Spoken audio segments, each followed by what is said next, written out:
Et ça, c'est 5 minutes. Le char à voile est un engin de vitesse. Il a toujours été développé pour aller plus vite, quelles que soient les catégories, les classes, etc. Nous, on est parti sur les sail-cars sur l'idée de développer la manœuvre, en fait. Partir sur le freestyle, partir sur la sensation, la glisse, la souplesse. Donc plus petit, mais 3 roues et une voile, quoi. On reste sur le même concept.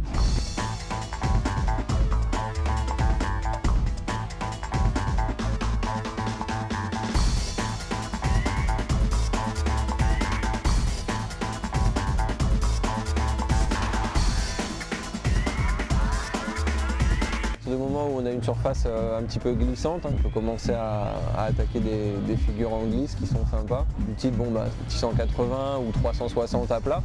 Après sur un 180 on peut continuer en marche arrière en levant une roue.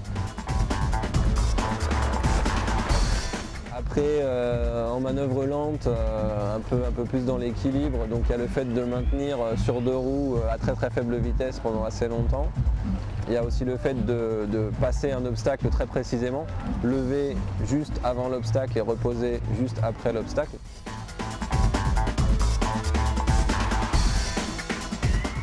Après, il y a le fait de faire un virage sur 2 roues au-dessus d'un obstacle.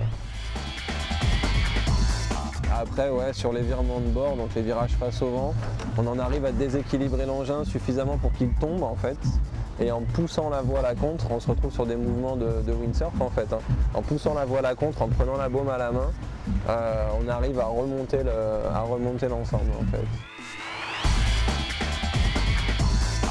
Par rapport à la plupart des sports de glisse à fort taux d'équipement, comme le windsurf, le kitesurf, c'est notamment le nombre de fois où on va pouvoir en faire dans l'année, puisqu'il ne nécessite pas d'être au bord de la mer. Il ne nécessite pas d'avoir une grande plage, il ne nécessite que très peu de vent finalement, donc c'est quasiment un sport de voile qu'on va pratiquer presque tous les week-ends de l'année.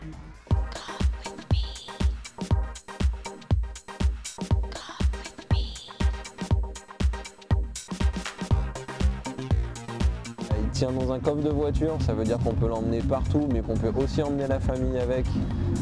On n'est pas obligé d'avoir une pratique égoïste ou d'avoir une remorque, un second véhicule. On peut le stocker dans un appartement aussi bien que dans une résidence secondaire qui n'a pas de garage, comme ça se voit souvent. Donc aujourd'hui, le prix de départ du sail-cart, c'est 3 350 € pour un équipement complet avec une voile et le casque.